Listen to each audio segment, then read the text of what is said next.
Hello, Sunlets. It's Friday, and that means we have made it through another work week.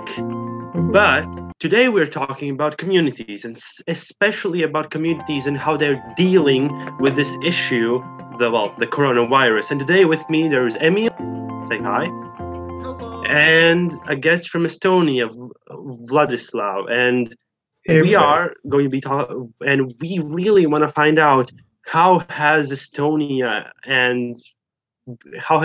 been dealing with this issue, and more specifically, how has the community around you been dealing with this? What has changed, and where has the community moved? Maybe to some spaces on the internet, or you've been trying to gather together. Well, not in public, of course, but how have you been trying to gather together and deal with this issue? So, you might. Yeah, it's changed a lot. It's a huge, broad question right now. Mm-hmm. Yeah, definitely a lot has changed, and the part that you said about people not going outside, unfortunately, it is still happening. Well, overall, just to give you a general idea, we have 1,500 cases right now. So, just 38 deaths. I don't know how many it is on the global scale. But one thing that's relatively good that's happening in the country is that tests are really available. You can really do them in this region for sure, like basically almost everywhere. And there have been 38,000 tests performed already. Yeah, everything is changing super quickly. By the way, how is it much bigger? Is it less than in Latvia? That's one thing I don't know right now. I can tell for sure that we have less fatal cases, and we can say that we are a bit luckier that Latvians are not known for, gathering together in huge groups. That can be as an anecdote, but yeah, I haven't looked at the latest statistics, but the amount of people getting infected is dropping each day, and less people are getting infected, but. Yeah. May I add a comment? Yeah. So I've talked to my friend, and her friend's mom works at a hospital as a nurse, and so I was looking at this data too, and I was noticing that the rate of the cases per day has dropped significantly. Though at the same time, the nurse that works at the hospital, said that they're inviting less and less people to testing. Like previously, they were inviting almost everyone that had even the slightest symptoms to test, but now they're telling most people to stay at home. So, it seems like the cases are dropping here, but you also have to consider the credibility of the data. So yeah. That's an unfortunate reality that if we don't test more people, that means we don't know the real numbers. So that could be another horrible outbreak happening right now under our noses. But thankfully, that's not the case. Hopefully. But what kind of changes has this crisis brought to Estonia, Vladislav? There have been lots of changes. Like personally, for me, you already said about stay home. So it's a huge thing. It's a huge movement that I now feel a part of as well. So personally, me, I have been recording all those videos, all those tiny chunks that people put together and make huge social video campaigns of stay home from all over the world. This movement is also supported by all the local NGOs, by the governmental institutions. A lot is changing, and we've been trying to come up with with different solutions to tackle all that.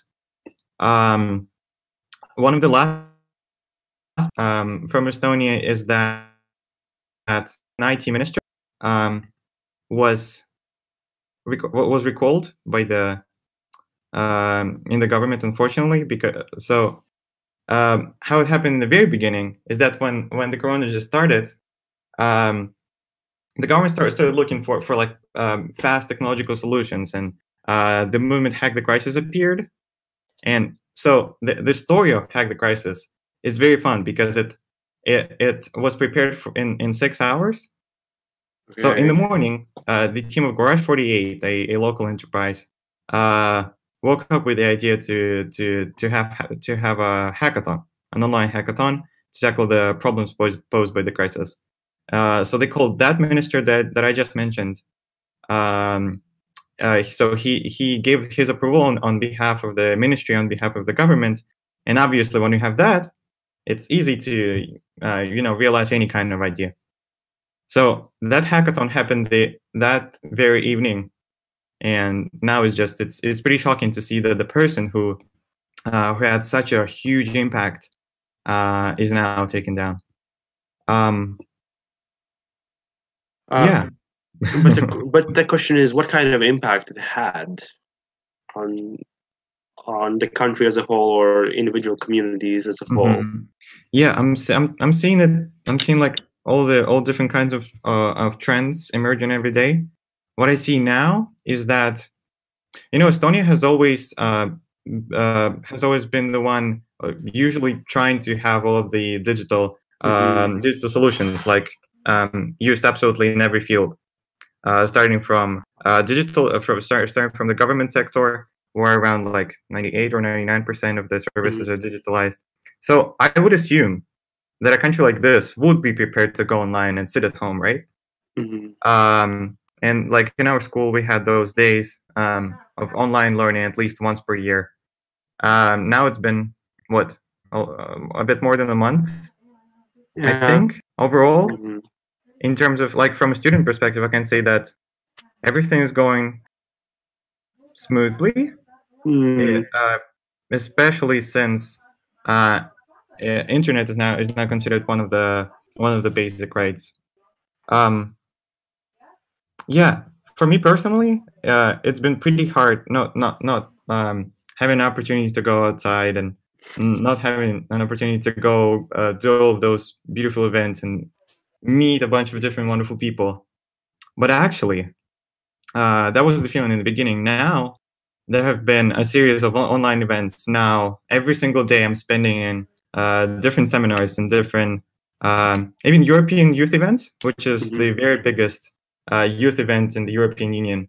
Today, it happened online, and it's awesome. There are so many different possibilities now to join, like online concerts, to join that huge youth event that I personally couldn't go to, not just because I couldn't afford, but because it's for many various reasons. And now it's all at the distance of just 1 meter from your bed, because that's where your computer is. And I think that's awesome. It gives a lot of different opportunities that people in my surroundings, my friends, are actively using as well.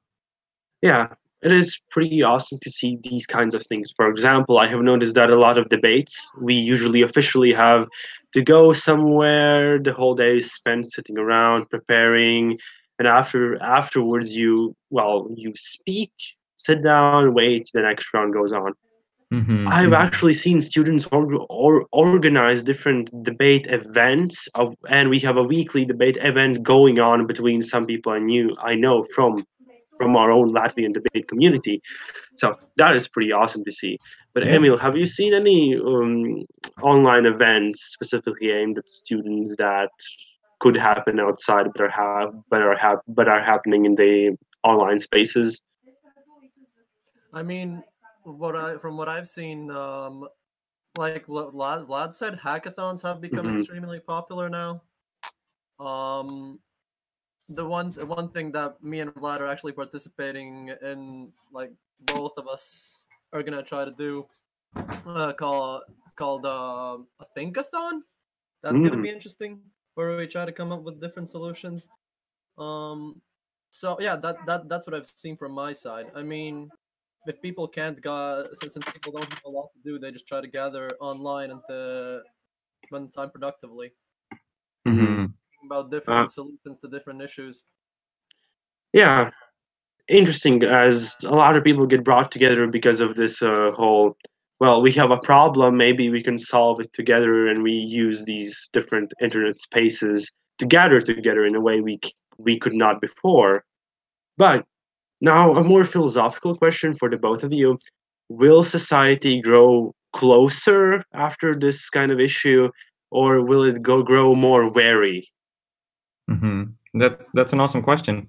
I was actually, as I've been scrolling through the national news recently, the ones that they do in English, and when you look at those, there are so many more addresses, like by the president or by the prime minister. They are not just posting it. They're not just doing it on TV anymore. They're not just, sitting in the cabinet there. They try to go outside. They try to all different kinds of channels. They are now on Instagram, on Facebook, and they're much more active than my local friends influencer. And I think because of that, personally me, I now feel a little bit of a closer connection, both with the nation, with the government, and with some people around me that I could not meet otherwise. So yeah, I think a general answer to this question would be, yeah, I think we are already becoming closer in many different ways. How about you, Emil? I agree with that as well, because honestly, I've been chatting online with a lot more with my friends that I didn't used to before. Getting in touch with people from America, from people that I haven't talked to in forever, and I've noticed that there's a movement online as well. People are trying to come together a lot more. But then you got to look at the other perspective that I've heard from a lot of people. It's actually taught to trust their families a lot more, not everything else, because they've noticed they've grown distant from a lot of people they usually communicated in this life. So honestly, in my opinion, I think it's gonna put us closer together, and I really hope that it's gonna put us closer together, make us appreciate everyday interactions a lot more than we used to, now that we've had to live for so long being isolated. So you could say that we were a very isolated society before this, and now we are coming together as a whole to help and solve this huge issue of, well, as the CDC would say, or the World Health Organization would say, it's the pandemic, but this thing is bringing us more closer together as a whole. So could this be considered a good thing? Oh yeah, I actually have a very specific answer to this. So I actually wanted to get back a bit to the specific solutions and to hack the crisis that started. But I'll get to this specific question as well. So that started just over here. It happened on the 13th, from the 13th to the 15th of March. And since then, this chain of events, this is also our event, the one that I also helped organize and Emil participated in. Now, this is how big it is. And this is really massive. What's been happening last week is they had a global hackathon. I'm also really excited to see what's coming out of that. And when you look at the solutions that the teams are coming up with, obviously one of the first problems is, well, the society is changing so quickly, and there are so many new different needs that the people have. So I've been seeing a lot of this type of different volunteering platforms where you can sign up to help others, or when you're seeking help, it's also the same resource you're using. And what happened to me just recently is I would never expect myself to sign up and volunteer for things like I'm doing now. Like a week ago, I signed up to volunteer with the police, and that's something that would never probably happen without the coronavirus, without the quarantine. Well, now you talked about some of these specific examples, how the hack, these specific volunteer examples, but has any major governmental body or taken steps or solutions provided by the hackathon? Has it had any long-lasting impact as we could perceive, or has it just been like a place to brainstorm? Yeah, totally. It's not just a place to brainstorm, and so the hackathon is based on the design thinking concept. So it goes from having a problem from validating that the problem is real, and then moving on to ideation and developing the idea. So besides this volunteer platform, which was it is not just something created by the people and put here on this website. It's something that's also supported by the government right away. So the first hackathon, as I said, it was approved and supported by the Ministry of Finance and IT, and also by all the other ministries. So our government now has a group that's responsible for reacting to all the problems posed by COVID-19. And so both in that hackathon and in our hackathon as well,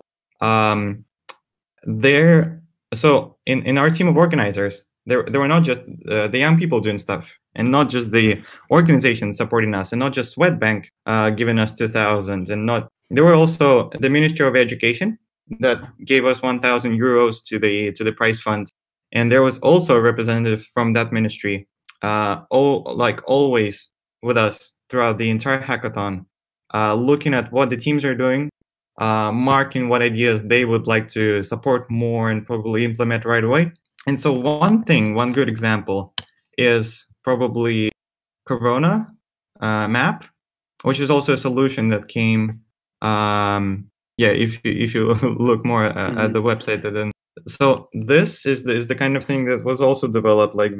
So it looks pretty simple, right? But actually, it gets data from the actual structures it makes it visual, and now it's used not only to show the stuff to you, but also by the national news, by international news, and all of these statistics, they are live, and that's the type of solutions that the hackathons bring to the world. They're also supported by the government, and it's awesome. This is how the world is coming closer. This is how fast we're changing, and how all these beautiful people came up with medical volunteer management database with workforce platforms. So now it's very, very hard to employ people, right? You have to still go through all that paperwork and stuff.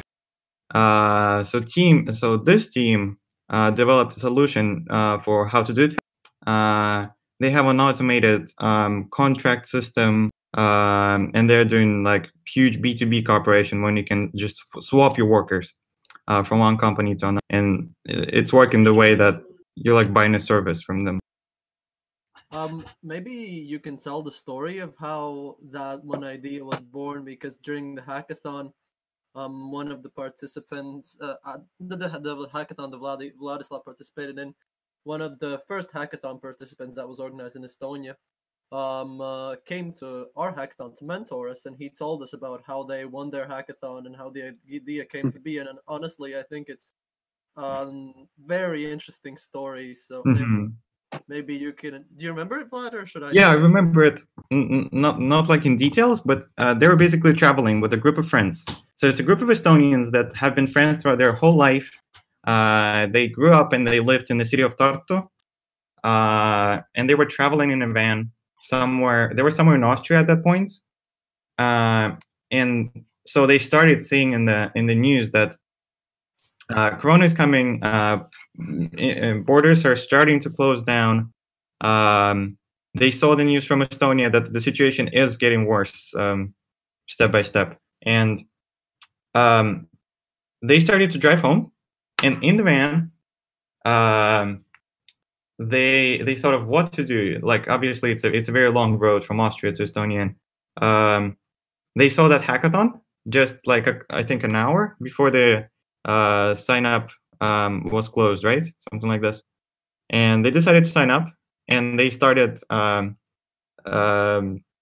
participating. The first day they actually did in the van, and so they thought, what is the biggest problem that's bugging them? Like that's actually they care the most about.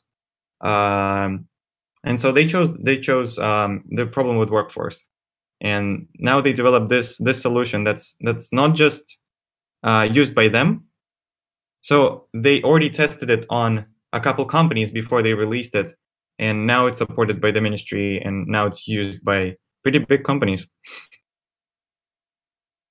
Wow. So through great strife comes also very great solutions. Right. in a way. So, and about that, Hey guys, I'm sorry to cut in for just 1 second, but do you mind if we take a quick break? I'm the producer, by the way. I'm the guy running the computer right here. Do you mind if before you guys continue your discussion, if you take a few answers from some of our listeners who have written in? Oh, that would be Sure. awesome. Yes. So first we have Halelo, who is asking, how long do you think this quarantine is going to last?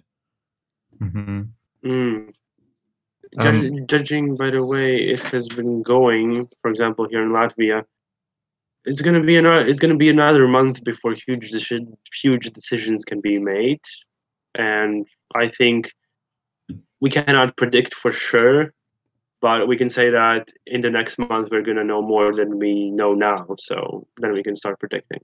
How about you, That is- Vlad? I heard you say. yeah, that's exactly the question I ask myself before I go to bed almost every day. Yeah, nobody's unfortunately going to give you a specific answer to this. But what's happening in Estonia right now is the Ministry of Education announced that in the mid-May, I think it's the 15th of May, which is going to Mhm. happen in a bit less than a month. They're planning, if the situation improves, they are planning to let 9 and 12th graders, so the ones who really need to go to school and get some extra consultation before their exams and stuff, they could possibly start going to school in groups of less than 10. So that is some kind of specific action that's been taken here. Looking at the global situation, in the last couple of days that the government of Estonia right now is predicting that the situation, like the quarantine, will stay at least for June, and the earliest they're thinking that it could be lifted is like July. But looking at the examples of Italy, Spain, China, we're in this for a very long time. Yeah. Yeah, It's pretty. what I've heard is that this probably will not be a one-time thing where we just last through the quarantine. Like I watched some information from BBC, and what they predicted is that this is gonna be like a periodical quarantine. So basically, we're gonna have a quarantine. we have a quarantine now. It's going to be lifted, so they're gonna let people get infected, and then it's gonna spread so that people get a bit more natural immunity, so that the healthcare system isn't overloaded, and then we're gonna go into quarantine again. So I'm guessing that this is like not gonna be over for like a year at least. But Mhm. we're gonna have periods of freedom in between. But Yeah. who knows? It might just disappear. Yeah. I know there are two concepts of a pandemic. There are a fast acting and a slow acting one. The goal is to have a slow acting one, right? So we do not overflow the healthcare system, but it's going to last a very long time. A fast acting one would be the worst one. We can look at, for example, in US, if I'm not mistaken, is experiencing a very fast acting. Um, is very the virus there is very fast acting in a way that everything is overflowing in a very major scale, that hospitals have to pick and choose who to take care of, and I believe that's very horrible. So I guess we're not going to be free of this virus for the next year or something. Yeah, probably. If we really want to be pessimistic. One other question. So we've got a couple more questions. This one is from Elena. She's wondering. This is a question for each of you. How are you spending time home in this quarantine? Hmm. Woohoo. Ah, Who's gonna go first? Emil, how about you? Oh, I mean, I live in the countryside, so I have a forest next to me. I've been running a lot. I've set a goal to run a marathon by the end of May just because I'm so bored. So I'm hiking a lot. Yeah, trying to be a bit more productive. Doing the hackathons with Louder Thinkathons. Um, Watching, and then of course a lot of Netflix, just like everyone else. But I'm trying to balance out productivity and just relaxation. That's very awesome. Yeah. How about you, Vladislav? Yeah, it's pretty similar. I think the last thing you said, Emil, about finding the balance between relaxing and working is something that now has become a bit more possible for me. I have been telling myself that this period that we can use to rest, to just take a break, to take a bit more time for, not for big events, not for school events, not for things happening around us, not even for holidays, right? Because we cannot celebrate them outside. But take this time and actually do things that we love, and take this time for ourselves. And this is something I consider a huge gift that I could never really wish for this entire year. I live in a pretty small town, 13,000 people, next to the sea. And this sea, that's just like 3 minutes of walking from me, I, every single day throughout this year, with probably like a couple exceptions, I always missed and like almost forgot about. I totally lost appreciation for it in this very fast changing in my very fast life over this 11th grade in high school. And now that the quarantine is on, that there's like I'm actually taking time to go and enjoy nature, to go and breathe the fresh air, to go see people that I have not seen for years. And I started to exercise here in this room, and like things are actually pretty positive. I'm very happy. You cut out there for a bit, but yeah, that's a very beautiful way to look at it. Like, enjoy the little things in life, enjoy the relaxation, and appreciate what you have. For example, since I live here in Jelgava, it's more of a central part of Latvia. I have never noticed how beautiful Jelgava is at night or in late evenings. Right. Taking a slow walk across town and just enjoy the dim yellow lights, the street lamps, and see for what it truly is, where nature slowly blends into the cityscape, and it's like it's amazing. And having a pretty unquiet mind, that means a lot of creative endeavors. Photography, for example, that's something I've taken up again. So art and creative writing, like these kinds of things. Try to keep your mind busy so it doesn't atrophy. Awesome. So, any more questions, Joe? Yeah, we have a few more. So we have one comment from Nia, who's listening from all the way from Kansas City, Missouri. So go America. So yeah, she wrote that here they have extended the stay-at-home order to May 15th, and there is no free corona testing in the USA, which I'm not 100% sure if that's completely correct, but I don't think there's at least widespread like a federal system, because I think there is some free testing in certain circumstances, depending on the situation, because America is kind of an entire world to itself. But would you guys like to comment on Mia's comment? Let's just say it's pretty unfortunate that the U.S. got struck so fast, and it was such a strong and fast strike that, well, a lot of people saw it coming, and well, you cannot really react to this kind of a threat on such a huge scale, and it's pretty unfortunate that there's no free testing going on, and we are in here for the long run. Yeah, we are. Say that. Also, like my friend said, whenever I started working, one of the first times I worked, I actually didn't work in Estonia, but I went to Luxembourg. And one of the insights that my very first like mentor in life said was, small countries are always easier to govern.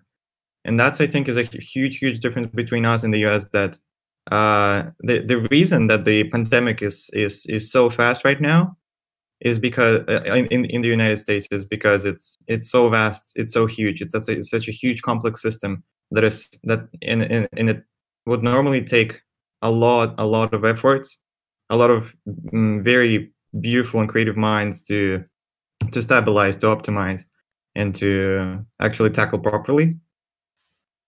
And yeah, I don't think it's bad or good. I don't think it's like, I'm not having any kind of like specific opinion. I'm just trying to be neutral and judge like this. Like it was supposed to happen, wasn't it? Like unfortunately, this is the truth that big Yeah. countries they always get a harder hit when there's a thing like this happening in the world.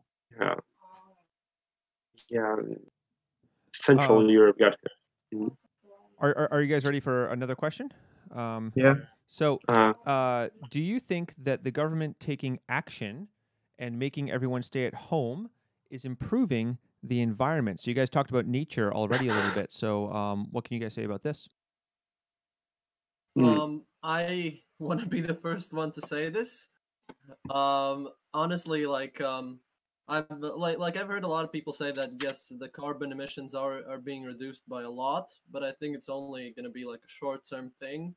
Industries are going to be back online pretty soon. Like they're going to be the first thing that's back online even before any of us are out of the house.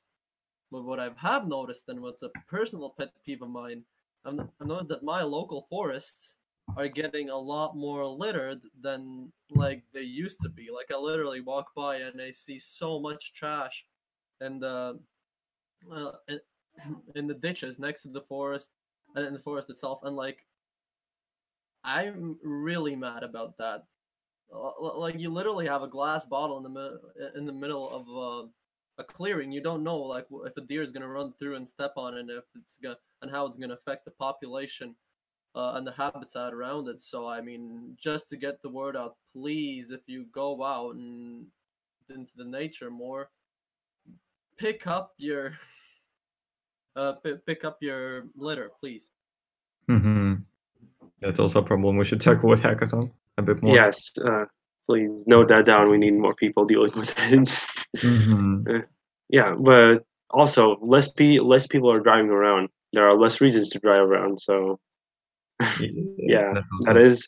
that is pretty awesome. And well, let's just say it's a lot safer for pedestrians on the streets, as I've noticed. Me not being the most me not being the safest person on the streets, I find myself feeling safer. Let's just say that. So that's pretty interesting. Joe, any more questions? Or we can move on. For now, not yet. So you guys Okay. can move on to where you were going. Yeah, Awesome. I would actually really want to add to the last one that you were super right talking about the fact that you feel safe, because environment is not just the nature; it's also the mental environment and the thing like the feeling, the feeling that you have. In terms of environment, from the very beginning, I saw a joke when Corona just started on the internet. It was a meme about the Earth putting on a mask.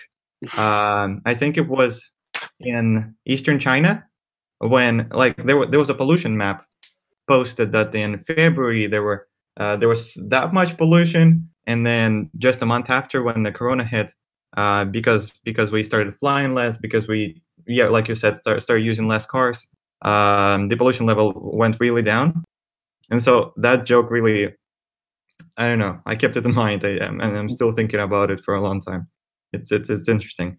In terms of flight companies, like Lufthansa, for instance, the biggest flight company in Europe, their shares went down more than twice. They're more than twice cheaper than their price that was in 2017 and 2018, and in last months as well. It's the lowest point in the last 5 years, and that is also something that is a very, very huge problem, because now we're having a smaller cash flow. We're having less taxes being paid, and the economies are also very, very at stake here. Well, that is going to be a huge issue in the future. And I've heard some people say that there is going to be an economic recession.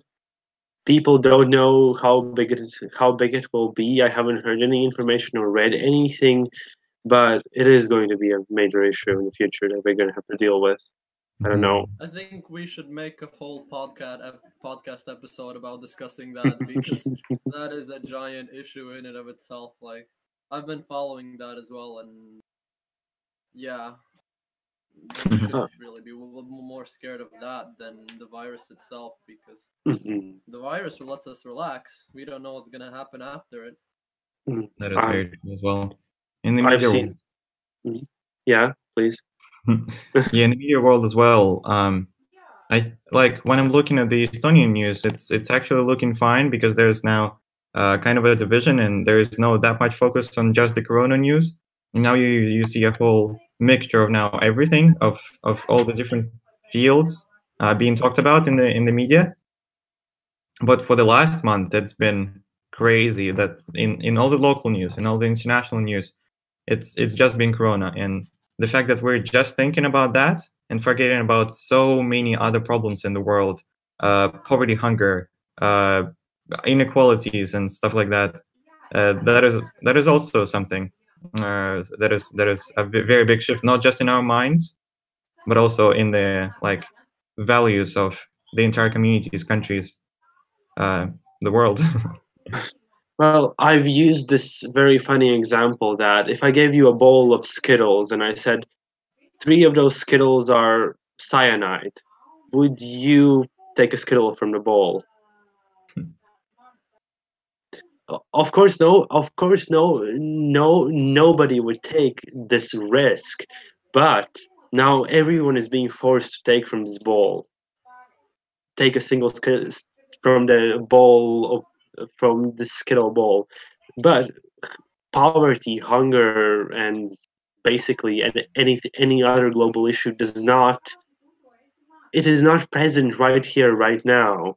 Like, this is the whole reason why people are so fired up about Corona, in my opinion, that we are forced to take from this bowl of Skittles, while poverty is something. It's a completely different monster in a completely different country, and I believe that is the most egregious thing ever. That Right. yeah, like we have a completely different monster, but we're worried about this bowl of Skittles. In a way, I probably took that too far, but still. Um, anyone has anything else to add to that? I think we can move on. Okay. You mentioned Vladislav, you mentioned something about your own education system and how you 9th graders and 12th graders are soon going to be slowly trickled back into the school in groups of 10. Yeah, in case the situation doesn't get worse. Yeah. So I wanted to ask about how has it been with your distant learning? We call it distant learning here. I don't know if it's the correct way to say it, but how has it been in general? Yeah, for me personally, I feel like a big exception. I feel different from most of the people in my class and generally in my community. But actually, when I took a recent poll on Instagram in somebody's story, I saw. So the question was, is it easier now for you to study or not? And actually, it was like 50-50. So I hope my story, my example can also be kind of relatable to at least some people watching. I now feel a lot of freedom. I feel like now we are all faced with like the same problem, and we are more in like the same bowl, not just with the other students, but also with the teachers, because now the teachers are relying on us, the students, to help them figure out all the technical like issues with Zoom, with Skype. And that is, you know how awesome that is? Like for me, it's been so great that there was only like one teacher that I have experienced like some bullying from. And actually that level of bullying now decreased because, as I said, those teachers are now relying on our help, and they don't get to be mean anymore because they want a friendly connection. So this kind of problem that we're all facing, I think it's uniting us in this way, that now everybody is a bit more talkative, as I have seen. Like even our physics teacher, who last taught during the Soviet Union times, I think he so most people go, so they retire, but he came back from retirement, and even him he became much significantly more open. Whenever you reach out with emails, whenever you don't understand something, they're now more likely to help you than in the times of when you could go to school physically, because there would be less time, there would be a bell, you would have to go somewhere else. Now it's pretty awesome. I get everything done in the morning, usually until like noon. I don't have to travel those 28 kilometers anymore. My school is pretty far, and the rest of the day just do things I love. That's how the distance learning is going for me. Yeah, well, it's awesome to hear that, because as you said, a lot of different people have very, very there are very varied opinions about this issue. Well, about this kind of topic, like how has it been doing? But since me and Emil are going to the same school, Emil, tell me about your experience. It's probably very different. Class. I know, but we have basically the same teachers. Yeah. Like honestly, I haven't the difference here. I haven't noticed any teachers asking for help or anything. Oh, like yeah. I have noticed teachers are asking a lot more for like for our thoughts on what they're doing, on if there's anything they can improve.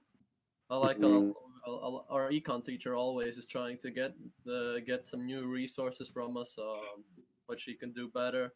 So I noticed that, and that's a thing I truly appreciate.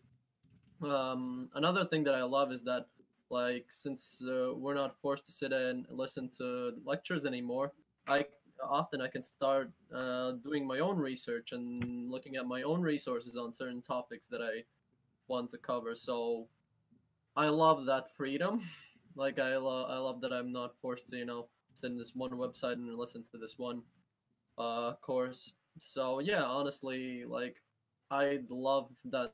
I'd love to have more of this in on my regular day life, even when school is off. Like I don't want school to go completely online, but a bit more of it. So like have like Thursday and Friday online schooling. I think that'd be pretty cool. Yeah, online resources. We've seen a huge variety of online resources that have just come out of nowhere, especially here in Latvia. Like, I never thought that we would have like such plethora of resources, and we have a lot of online lectures created by very good teachers, available to everyone, free of charge. Like basically, like a free resource that you can on different subjects by different teachers and about specific topics, which is, for example, it has been pretty unheard of here in Latvia, and that is pretty awesome by itself. And also, like, our own teachers, they themselves make sure we use even different kinds of resources in completely for us uncharted territory, which is, well, let's just say it is different, and it has been with its own ups and downs. And I can say that I have not experienced the best. I don't think it's the best for my own education, but I enjoy it. I enjoy it way more. But now there is one real question: like, how will it turn out? Like, Right. what is going to be the impact, since we in Latvia here are having our own educational reform that has been like coming and going, but how will it turn out? How it will impact in general education as a whole, since education has been pretty unchanging, pretty stiff and rigid in the recent history. But how will it change? Yeah, that's an awesome question. I actually one of my very good teachers on Facebook, on all the social media channels, he's screaming about that. He's saying that the learning curve is affected, and the people are actually learning less because of all the shortcuts. And like my high school friend said a couple of days ago as well, well, it really depends on the purpose, right? Are you really learning to learn? Because like it's very common in Baltics to believe that the university is the one that's teaching you to learn, and all the learning techniques and prepare your mind for engulfing information and being flexible. But as my friends a couple days ago said, high school is the place where you take shortcuts and you just graduate, get the paper, and move on with something that you actually love. And in that case, I feel that our generation, that has all of those digital competences in the starting pack, that we like. Me last week, instead of reading a whole piece of literature, I just looked for keywords with Command F or Control F if you're on Windows. Found the right answer, submitted them, and moved on with the things that I truly love, that I'm more passionate about. And I kept on learning, maybe outside of the school system. Maybe I didn't get a grade for that, but I think I'm actually, still learning, but by myself. And maybe that is more important. But for that, you definitely need to be a bit more self-sustainable and, more responsible for your own learning, which is not the case for most people statistically. Mm-hmm. So But I think that since now that we've experienced like distance learning, I don't know about Estonia and Lithuania, like the Baltics in general, but I think after this, like this is the first time that we have distance learning in Latvia at least, we're going to be a lot more experienced and ready to face this kind of issue if it happens again. I remember in the US we had these distance learning days, e-learning days they were called, where we stayed at home at least once in a semester and studied from home just to be ready and know that the system works if ever the need be, because often we had snow days, etc., where people couldn't get to school, so we had to learn from a distance. So I think that now the Baltics are going to be a lot more ready for it if I don't know, something happens where people can't come to school, extremely cold temperatures, extremely hot, unable, if a pandemic happens again. So yeah. You're right. Yeah, we have basically the same thing. Oh, also one thing about this, like a sum up of a conclusion. A couple of weeks ago, we had a call with the president. So the president had something like a Q&A session, something like we're doing right now. So you could see her talking, and you could ask questions, and she would read them in the chat and answer. So she was calling the high schoolers, specifically in my region. There were like 100 people participating in that. And in the end of the call, she said that now one of her new dreams is getting it a little bit closer to becoming a reality. Her dream is having an online school in Estonia. Wow. Getting all closer to that. Wow. Well, to be fair, being in Latvia, have a few online schools, but like the real question I really want to pose is like we have exams at the end of the year. Me and Emils are 12th graders, and we have 12th grade exams. Some 9th graders, of course, they also have 9th grade exams. The question is, this is going to be the true test of whether we have made it, whether or not have we accomplished this thing. So, what are your guys' predictions? Like, this is completely new. In the middle of the school year, we changed up the whole formula. Everything's out of balance, and how are the exams going to turn out? Well, like, please go ahead. On a personal level, I don't think I'm gonna have any problems. Mhm. But on a grand scale, I think there are gonna be major issues and drops in grades, because even I myself, I've noticed that I'm taking shortcuts in studying. Like, I'm not studying the whole things, like all the topics that I usually would cover. I usually just look at the questions that like were given to me and quickly try to find the answer online. And although I am learning like that, yes, I am skipping a lot of information, a lot of general information that might be important once an exam comes up. And I'm definitely sure that like I'm not the only one doing that. Like I'm also using Photomath a lot more. If in our regular math lessons, me and Ivars would usually discuss a problem and figure out how to solve it, and that would be, I'd say that's like a way that a solution sticks in your brain a lot more than just looking it up on Photomath. So yeah, I think it's gonna have like major repercussions on the Oh. grades in general, results of the exams? Yeah, I personally find myself going down to basic principles that have been stuck in my head from the first grade. Like most basic principles in math, like and I go through them, and if I can't find the solution, well, I'm gonna go into the books or use photo math, and I believe we're taking a lot of shortcuts as well. Like I don't think we are ready since we had a huge survey by our government. I think I think it was the Ministry of Education. Well, it should have been the Ministry of Education, and they had a poll. What should happen with the 12th grade exams? Should we have them on a different month, later, something, or should we cancel them at all? Like, and I've heard a lot of rumors about like they are going to be canceled. No, they're not. We're going to have individual exams if this specific university wants to or needs these results. So these are a lot of questions. Like the future is our future is very foggy, Emil. I'm scared. Yeah, very sorry for you guys. Very sorry for you guys. Like learning methods, during this quarantine, I discovered for myself that I'm super sociable, that I cannot survive a day without, calling one friend and going for a walk somewhere. And I'm also that's also why I'm super grateful to you for inviting me to the podcast. This is the sociable time. Woo.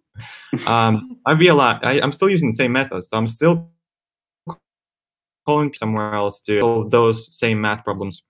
But well, I'm not experiencing the same problems with the exams because I still have one more year. So I'm super sorry for you. I'm really truly sorry for you. For myself, I'm just taking time to take more exams. Those ones that they require in admissions to universities. Yeah. Yeah. Well, that was a lot of information. Before we sum up something, Joe, are there any questions the people want us to answer? This one's kind of a bit of a humorous question. Well, I don't know. What do you guys think about this? So this is from Kansas City again. This is Nia. Do you think that there will be another generation of baby boomers after this pandemic is done? Oh my god, the memes. I've seen this meme. There are millennials, and now there are going to be the perennials because people have stayed at home for a long time and they had nothing to do. But yes, so a humorous question, but probably there's going to be an influx as we can see in history. After great conflict, there usually is an influx of births because people. I assume it's because of like finally the crisis is over, time to relieve stress and to be time of like great growth comes and peace and prosperity. Those are the value. Those are the things that kick into somebody's mind. So I guess possibly, but I don't think it's a very huge piece of stress. Anyone has anything to add to that? Yeah, that's actually a very smart question. Yeah, well, yeah, we'll see. We'll see. It's more posed as a joke, but you can suck out some very I nice don't know ideas. if it goes into 2 or 3 years, then yeah. But I mean, the baby boomers, the husbands were gone for like 4 or 5 years to fight in the war, if I'm not mistaken. Mm-hmm. Yeah. I think that's the correct number. So they were gone for a long time, and the men had a lot of testosterone in them from the fighting. Here we're just sitting at home. So I don't know. I don't think it's definitely not gonna be a baby boom. It might be a small baby blast. Well, we can look at something more morbid. I've heard that domestic violence has gone up, substance abuse has gone up because of people have nothing better to do. Yeah. Well, if that's a fun fact anyone can walk away from. So today What did we learn today? Hmm? I learned a lot more about how the situation's going on in Estonia. Yeah. Yeah, I learned that they're very, like, even though we have a border between us, even though we are in different countries and speaking different native languages, we still have a lot in common. Yeah. We're so similar in the ways that the government is tackling the issue in the field of education and in general. Yeah, I think we should just keep doing more cooperation and stuff like that. I also have a call to action in the end. Just please, if you let me. Sure, go for it. Okay. So as we mentioned in the beginning, there is this beautiful network of people organizing hackathons all over the world. If you, the one listening right now, feel like this could be a thing in your community as well, and unfortunately, right, in the US there have been only 2 so far. There has even been one. Oh yeah, it's the global hack. The way it happened for us is the top 13 ideas were super different. Those are not just super technical and complex solutions, right? This is a portal for volunteers to write and share their thoughts on the local things and develop local culture. This is the egg. This, like, there are so many beautiful things. This is a social platform for people to socialize. This is a this is a station with power banks where you can rent a power bank, sterilize it with a UV sterilizer, your most valuable quarantine. There's an app that helps people study. There are things for sports that you can create. There are many different e-learning platforms. There was a team who created a platform to help elderly people, right? They're so lonely during this quarantine right now, people. And there's so many wonderful things that you also can come up with, create, get funding for, and maybe even organize a hackathon if you'd like. If you would, please reach out to me. We have a whole package of like how to prepare the stuff. We have a lot of materials that we would also be willing to share for you to help fight the global crisis. Well, that's a very positive note to leave on, as this is a time of strife. We have to come together and help create new ideas. Thank you for joining us today, Vladislava. It was a pleasure. Hope you socialized with us. And thank you, Emil, for joining us. And thank you, Joe. Yeah, I'll thank be you seeing so much for the opportunity. I'll be seeing you next week. Goodbye, Sunlets. Mhm.